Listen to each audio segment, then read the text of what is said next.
ఈరోజు మనం మహామంగళసూత్రం గురించి మాట్లాడుకుందాం. దీనిపై కొంచెం లోతుగా పరిశీలిద్దాం. మన దగ్గరున్న మూలాల ప్రకారం ఇది మ్, వ్యక్తిగత వికాసానికి, పురోగతికి మార్గనిర్దేశం చేసే ఒక పురాతన గ్రంథం. భయాలు, అభద్రతల నుండి బయటపడటానికి కూడా ఇదొక ప్రాక్టికల్ గైడ్ అని చెబుతున్నాయి. అయితే మొదలుపెట్టే ముందు అసలు సుత్తం అంటే ఏమిటి? అదేదో ప్రవచనమా లేక నియమావళియా? ఆ అది మంచి ప్రశ్న. పాలీ భాషలో సుత్త అంటే దారం లాంటిది. సంస్కృతంలో సూత్ర అంటారు కదా, అలాగే. అంటే జీవితంలోని వేర్వేరు అంశాలను కలిపి ఉంచే ఒక మార్గదర్శక సూత్రం. కాబట్టి ఇదొక నియమావళి కాదు, కథ అంతకన్నా కాదు. ఇది బుద్ధుని బోధనల సమాహారం. జీవితాన్ని సరిగ్గా నడపడానికి అవసరమైన ప్రాక్టికల్ సూత్రాలన్నమాట. ఓకే, అర్థమైంది. అంటే జీవితానికొక గైడ్ లాంటిది. ఈ మూలాల్లో ఒక ఆసక్తికరమైన పోలిక వాడారు. ఈ సుత్తం జీవితమనే భవనాన్ని కట్టడానికి ఒక బ్లూ ప్రింట్ అని. నాకు ఆలోచన చాలా నచ్చింది. అవును, కరెక్ట్. ఈ మూలం ఈ సుత్తాన్ని కేవలం ఒక ఫిలసాఫికల్ టెక్స్ట్గా చూడదు. దీని జీవితమనే భవనం కట్టడానికి ఒక ఆచరణాత్మక ప్రణాళికగా చూపిస్తుంది. ఇది ఒక 4 దశల నిచ్చెన లాంటిది. ఇది ఒక వ్యక్తిని స్టెప్ బై స్టెప్ ఉన్నత విజయాల శిఖరానికి తీసుకెళ్తుంది. 4 దశల నిచ్చెన బాగుంది. సరే, అయితే దాన్ని కొంచెం విడమరిచి చూద్దాం. మొదటి దశ అంటే పునాది వేయడం. ఒక మంచి జీవితానికి ఎలాంటి పునాది అవసరమంటోంది ఈ సుత్తం? మొదటి దశను సన్నాహం అని చెప్పొచ్చు. ఇందులో మొదటి 10 మంగళాలు ఉంటాయి. ఇది భవనం కట్టడానికి, అంటే ఇసుక, సిమెంట్ లాంటివి సమకూర్చుకోవడం లాంటిది. అవేమిటంటే మూర్ఖులతో స్నేహం చేయకపోవడం, తెలివైన వాళ్లతో ఉండటం, నివసించడానికి ఒక మంచి ప్రదేశాన్ని ఎంచుకోవడం, ఇంకా గతంలో మనం చేసిన మంచి పనుల ఫలాలు. ఇవన్నీ పునాదికి అవసరమైన వస్తువులు. ఆ తర్వాత సరైన లక్ష్యం పెట్టుకోవడం, విద్య, శిక్షణ. వీటితో ఆ పునాదిని ఇంకా బలంగా కట్టుకోవాలి. ఈ ప్లాన్ వినడానికి చాలా ఆదర్శంగా ఉంది. కానీ నిజ జీవితంలో చాలామంది ఈ సన్నాహం దశను స్కిప్ చేసేస్తారు కదా. అంటే సరైన పునాది లేకుండానే కెరియర్, కుటుంబం అని భవనం కట్టడం మొదలుపెడతారు. మరి ఈ సూత్రం ప్రకారం అలాంటి నిర్మాణం నిలబడుతుందా లేక కూలిపోతుందా? ఇది చాలా చాలా ముఖ్యమైన పరిశీలన. పునాది లేకుండా కట్టిన భవనం చూట్టానికి ఎంత అందంగా ఉన్నా ఒక చిన్న తుఫాను వస్తే చాలు కూలిపోయే ప్రమాదం ఉంటుంది. అలాగే నైతిక, సామాజిక పునాదులు లేకుండా మనం కట్టుకున్న కెరీర్ కానీ, జీవితం కానీ చిన్న ఒత్తిడి వచ్చినా, సంక్షోభం వచ్చినా కుప్పకూలిపోతుంది. అందుకే ఈ సూత్రం ఆ పునాదికి అంత ప్రాధాన్యత ఇచ్చింది. అది బలంగా ఉంటేనే దానిపై కట్టే భవనం నిలబడుతుంది. నిజమే, పునాది బలంగా ఉంటేనే కదా. సరే, పునాది వేశాం. ఇక రెండవ దశ అంటే ఆ భవనంలోకి వెళ్లడం. దాని గురించేంటి? రెండవ దశ ప్రపంచంలో జీవనయానం. ఇందులో తరువాతి 16 మంగళాలుంటాయి. ఇది మనం కట్టిన భవనంలోకి ప్రవేశించి దాన్ని ఉపయోగించడం లాంటిది.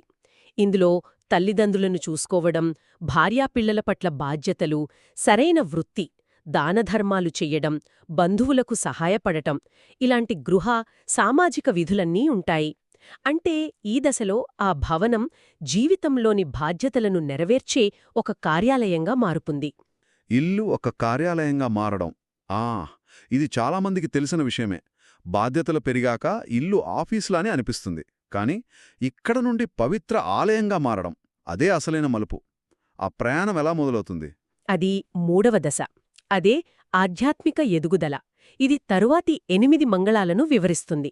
ఈ దశలో ఆ భవనం, ఆ కార్యాలయం ఒక పవిత్ర ఆలయంగా మారుతుంది. చెడు నుండి దూరంగా ఉండటం, సంయమనం పాటించడం, సత్యాన్ని గ్రహించటం, ఇలాంటి ఉన్నతమైన లక్షణాలను పెంచుకోవడం ఇందులో భాగం. అంటే కేవలం బాధ్యతలు నిర్వర్తించడం కాదు, వాటిని చేస్తూనే అంతర్గత శుద్ధిని సాధించటం. భవనం, కార్యాలయం, ఇప్పుడు ఆలయం. ఇక చివరిది, ఆ ఆలయం ఒక దీపస్తంభం కావటం. దాని అర్థమేమిటి? అదే 4వ దశ, అంతిమ ఫలం, చివరి 4 మంగళాలు. ఇదే అంతిమ లక్ష్యం. ఈ దశలో ఒక వ్యక్తి మనస్సు లౌకిక దుఃఖాల వల్ల కదిలించబడదు. దుఃఖం లేకుండా, నిర్మలంగా, సురక్షితంగా ఉంటుంది. అప్పుడు ఆ ఆలయం అంటే ఆ వ్యక్తిత్వం మానవాళికి ఒక లైట్ హౌస్ లాంటిదవుతుంది. దారి తప్పిన వాళ్లకి దారి చూపుతుంది. దీని ఫలితంగా అజేయమైన వ్యక్తిత్వం, శాశ్వతమైన ఆనందం లభిస్తాయి. ఒక్క నిమిషం. అంటే ఈ సుత్తం ప్రకారం ఆధ్యాత్మికంగా ఎదగాలంటే ముందుగా లౌకిక బాధ్యతలను సరిగ్గా నెరవేర్చాలి. చాలామంది ఆధ్యాత్మికత అంటే అన్ని వదిలేయడం అనుకుంటారు. కానీ ఇది దానికి పూర్తిగా వ్యతిరేకంగా చెబుతోంది. ఇది ఆలోచన విధానంలో చాలా పెద్ద మార్పు కదా. ఇది నన్నొక ప్రశ్నకు తీసుకొస్తోంది. దీని ప్రకారం వివాహం, గృహస్థ జీవితం అందరికీ తప్పనిసరా? అది చాలా ముఖ్యమైన ప్రశ్న. మన మూలం హిందూ జీవనంలోని 4 ఆశ్రమాలను గుర్తు చేస్తోంది ఇక్కడ. హిందూ ధర్మంలో గృహస్థాశ్రమం ఒక ముఖ్యమైన దశ. కాని బౌద్ధ ధర్మంలో వివాహం తప్పనిసరి కాదు. అది ఒక ఐచ్ఛిక దశ మాత్రమే. కొన్ని సద్గుణాలను అంటే సహనం, త్యాగం, బాధ్యత లాంటివి పెంచుకోవడానికి ఒక మంచి అవకాశం. ఇక్కడ ముఖ్యం పెళ్లి అనే బంధం కాదు, దానితో వచ్చే సద్గుణాలను పెంచుకోవడం. సన్యాసులు వివాహం చేసుకోకుండానే ఈ దశలోని మంగళాలను సమాజసేవ, ధర్మప్రచారం లాంటి వాటి ద్వారా ఆచరించవచ్చు. అర్థమైంది. అంటే బాధ్యతలను స్వీకరించడం ముఖ్యం, అది ఏ మార్గంలోనైనా సరే. సరే, ఈ మూలం ఇంకో మాట కూడా అంది. ఈ సుత్తం అన్ని గుడ్డి నమ్మకాలకు, మూఢనమ్మకాలకు ఒక అద్భుతమైన విరుగుడు అని. ఇది చాలా బలమైన వాదన. ఎందుకలా? దీని వెనుక ఉన్న సందర్భం చూడాలి మనం. ఆ కాలంలో ప్రజలు శకునాలు, నక్షత్రాలు, బలులు ఇలాంటి వాటిపై ఎక్కువగా ఆధారపడేవారు. బుద్ధుణ్ణి శుభ సంకేతాల గురించి అడిగినప్పుడు ఆయన బదులుగా ఆశీర్వాద కార్యాలను అంటే మంచి పనులను వివరించారు. ఇది ఒక మానసిక విప్లవం లాంటిది. అంటే నా జాతకం బాగోలేదు అని కూర్చోవడం మానేసి, నా పని నేను సరిగా చేస్తాను అని చెప్పడం చాలా శక్తివంతమైన ఆలోచన ఇది. ఖచ్చితంగా. అది ప్రజల దృష్టిని బయటి శకునాల నుండి వాళ్ల సొంత చర్యల వైపుకు మళ్లించింది. పూజారులు, కర్మల మీద ఆధారపడటాన్ని తగ్గించి స్వీయ విశ్వాసం, స్వీయ ప్రయత్నాన్ని ప్రోత్సహించింది. మీ విధి మీ చేతుల్లోనే ఉంది, బయటి శక్తుల చేతుల్లో కాదు అని చాలా స్పష్టంగా చెప్పింది. అయితే ఇక్కడ నాకో సందేహం. మొత్తం 38 మంగళాలను అత్యుత్తమమైనవి లేదా అత్యున్నతమైనవి అని అన్నారు కదా. మొదటి దశలో మంచి స్నేహితులు ఉండటం అనే మంగళం 4వ దశలో శాశ్వతమైన ఆనందంతో ఎలా సమానమవుతుంది? రెండూ అత్యున్నతమైనవి ఎలా అవుతాయి? అది చాలా సహజమైన సందేహం. దీనికి మన మూలంలో ఒక చక్కని పోలిక ఉంది. ఒక వ్యక్తి ఒక బొగ్గు సంచిని మోస్తున్నాడని అనుకుందాం. ఆ సమయంలో అది అతనికి విలువైంది. దారిలో అతనికి ఉన్ని దొరికితే అతను బొగ్గును వదిలేసి ఉన్నిని తీసుకుంటాడు, ఎందుకంటే అది బెటర్ కదా. ఆ తర్వాత వెండి దొరికితే ఉన్నిని వదిలేస్తాడు, బంగారం దొరికితే వెండిని. అలా జీవితంలోని ప్రతి దశకు ఏది ఉత్తమమో అది ఆ దశకు అత్యుత్తమమైనది. కాబట్టి ప్రతి ఆశీర్వాదం దాని స్థానంలో అత్యుత్తమమైనదే. ఆ బొగ్గు నుండి వజ్రాల పోలిక చాలా బాగుంది. కానీ నిజ జీవితంలో మనం పాత బొగ్గును వదిలేయడానికి ఇష్టపడం గదా. ఆ అటాచ్మెంట్ అదే ఒక పెద్ద అడ్డంకి కాదా? దాని గురించి ఈ సుత్తం ఏమైనా చెబుతుందా? మీరు అసలైన సమస్యను పట్టుకున్నారు. ఆ అటాచ్మెంట్, ఆ అనుబంధమే అన్ని దుఃఖాలకు మూలం అని బౌద్ధధర్మం చెబుతోంది. ఈ సుత్తం నేరుగా అనుబంధాన్ని వదిలేయండి అని చెప్పదు, కాని దాని నిర్మాణమే ఆ దిశగా నడిపిస్తుంది. ఒక దశ నుండి మరో ఉన్నతమైన దశకు మారమని ప్రోత్సహించడం ద్వారా పాతదాన్ని వదిలేయడం నేర్పిస్తుంది. మంచి స్నేహితులు అనే పునాది నుండి తల్లిదండ్రుల సేవ అనే బాధ్యతకు, అక్కడి నుండి సత్యాన్వేషణకు మారడం అంటేనే క్రమంగా అనుబంధాన్ని తగ్గించుకోవడం. అది ఒక సహజమైన ప్రక్రియగా మారుతుంది. అంటే ఇది కేవలం నైతిక సూత్రాల జాబితా కాదు, ఇది మానసిక పరిపక్వతకు ఒక ప్రణాళిక కూడా. ఇది ఏ ఒక్క వర్గానికో పరిమితమైనది కాదనిపిస్తోంది. ఖచ్చితంగా.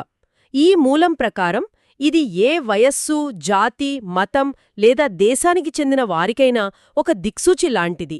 ఇల్లు, స్కూల్, ఆఫీస్, ల్యాబ్ ఎక్కడైనా సరే ఈ సుత్తం నుండి ప్రయోజనం పొందవచ్చు. ఇది వ్యక్తిగత, జాతీయ లేదా అంతర్జాతీయ సమస్యలన్నింటికీ ఒక పరిష్కారాన్ని అందిస్తుంది. మరి నేటి ప్రపంచంలోని సమస్యలు అంటే యుద్ధాలు, సామాజిక అశాంతి, మానసిక ఆందోళన, వీటికి ఈ సుత్తం ఏం చెబుతోంది? పరిష్కారమేంటి? నేటి సమస్యలకు కారణం బయట లేదు, మనిషి లోపలే ఉంది అని మూలం స్పష్టంగా చెబుతోంది.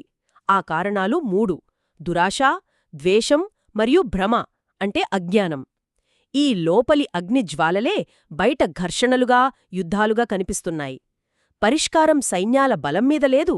బుద్ధుడు చెప్పినట్లుగా ఇతరులను జయించడం కాదు, స్వీయ సంస్కృతి, స్వీయ నియంత్రణ ద్వారా తనను తాను జయించుకోవడమే అసలైన విజయం.